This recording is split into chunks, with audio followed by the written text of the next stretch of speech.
What was a very bad boy. And I'm going to talk about the aspects of himself where he actually faced adversity. Because when we talk about Shango, you usually always see him in this exonerated position, the king, the dancer, the ladies' man, the drummer, all these different things. He usually doesn't have a bad moment. But when we go to the Odu of Edibere or Odi Ogbe, was where Shango was Obatala's personal chef. And what occurred was is he was so talented at what he did, he would get his job done in half the time as everybody else, and then he'd go party, right? Mm. So the other chefs were very jealous of Shango to be able to get half of his results, it would take them twice the time.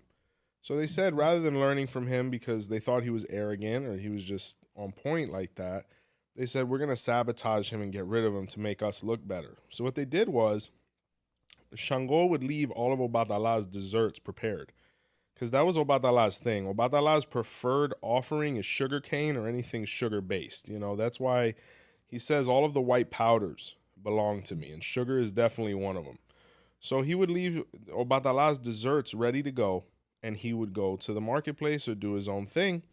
So the other chefs, knowing this, went in and put salt in Obatala's desserts.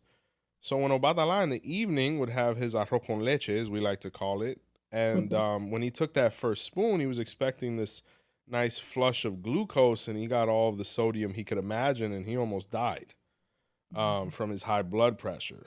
So the next day when Shango came in, Obatala said, "You're fired." Mm. Shango was like, "What happened? You know, what you weren't satisfied with the food? You've always liked it. I didn't change anything." He said, "You put salt in my food. You tried to kill me." He said, "No, no, no. Somebody else must have tampered with my food." And Obatala wasn't trying to hear it, so he kicked him out.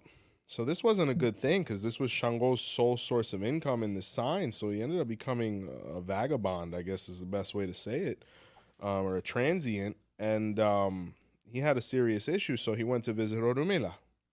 When the Odu of Edibere was revealed, Orumila told him his biggest mistake was delegation. He could not Mm. delegate certain things. He couldn't put people in a position to destroy him. So Shango said, "Well, what do I do now?" And Orumila told him he needed to perform sacrifice with fruits or a bowl and then go to the marketplace and act like he was very busy. So Mm.